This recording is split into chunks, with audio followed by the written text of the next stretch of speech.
Today we're going to visit a rum. Now this rum is from Brugal. It is a very famous and historical distiller down in the Dominican Republic. I actually found this bottle originally back in 2019 when I was on a trip down the Dominican Republic, and it was amazing. Now Brugal does have other bottles. This at the time, I'm not sure if they came out with anything from then, but this at the time was like their top shelf, the top bottle they had. I picked this up for about $25 at the time.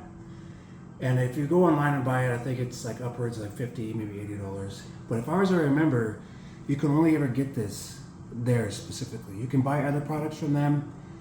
They do have a couple other expressions like the lower end ones. But if you get a chance to try this one, I highly recommend it. Now, a little information about this bottle specifically. Now, this is a sugarcane molasses rum. This one went through a two-step distillation process. Afterwards, it went through two different oak barrels. The first one, it spent 6 years in a used bourbon barrel. Afterwards, it was then put into a Spanish red oak sherry barrel. And as far as the specific time in the sherry barrel, I'm not too sure. It did give information that it was about 6 to 8 years, depending on the expression, it spent in a bourbon barrel. So let's pour this bad boy.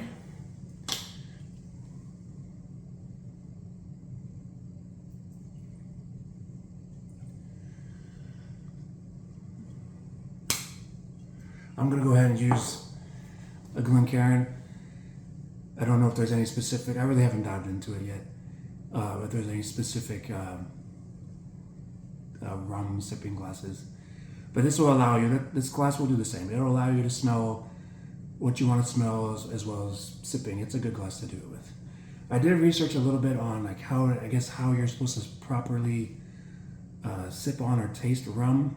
They really didn't give anything as far as like start to finish. The biggest thing, the information I found was that you want to take your first sip, relatively small, and let it coat your mouth. So let it sit there for a little bit, let it coat your tongue, and then swallow it. As far as what you do afterwards, they didn't really give you too much information.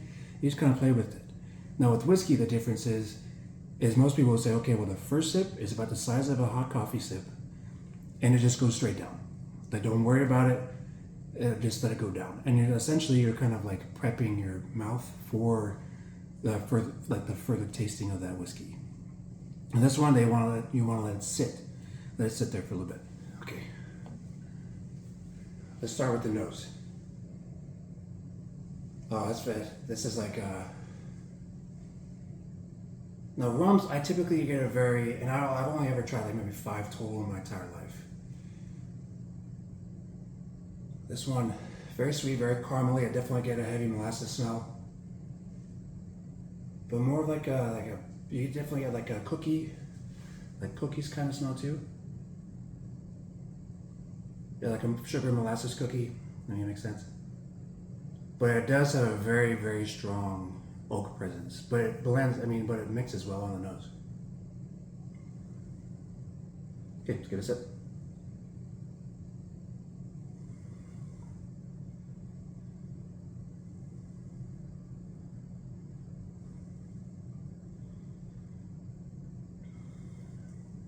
Wow. That's good. That's really good. Because, wow. So it's very, very sweet. Now, I typically don't, it's just kind of an oxymoron, I guess, but I typically don't go for like sweet drinks at all. This is a rum, so it's obviously very sweet because it's made out of sugar. But it's that oak presence from the barrels that's been there. I want to say like the sharpness comes from like the sherry barrel, but that oak gives it it's just a great flavor. So in my experience with rums, which again is very limited, they have a very ethanol taste. And almost no matter which one I tried, you just had to mix them with something. Where this one is specifically made to be sipped on. I could even get like a, hold on.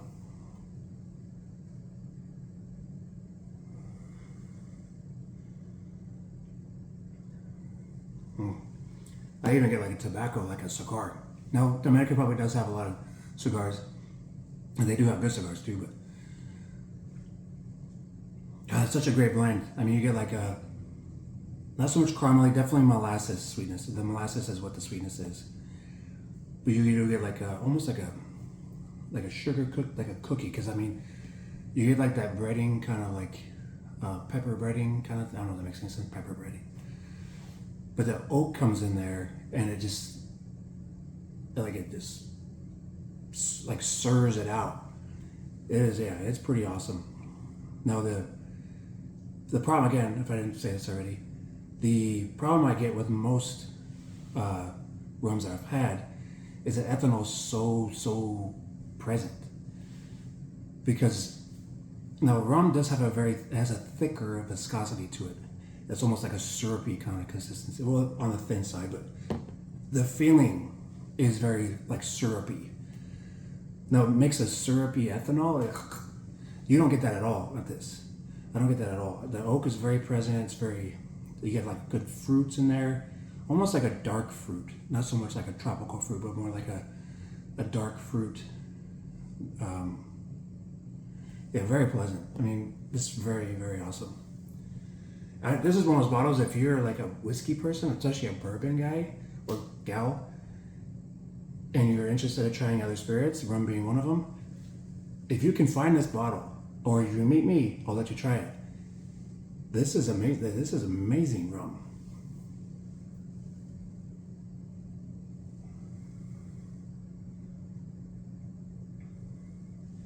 Yeah. Wow. Very pleasant. Very good. It is very, I mean, you're going to get very sweet, but again, it's that mouthfeel. It's like a syrupy mouthfeel, which I typically would not be a fan of. Like I'm not really a big rum person, even with this in mind, because of that mouthfeel.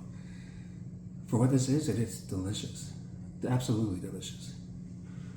I'll leave it at that. So, Brugal is a Dominican Republic brand. They do have other bottles you can find. I know where I'm at in Texas, they have Total Wine, and you can find like their regular like 1888 release there. I still haven't seen this one anywhere, so you might have to go travel down. I know you can find it other than just the Dominican, so you can find it in the Caribbean. If you have friends that go down there, or if you go down there yourself, pick it up and try it. So there you go.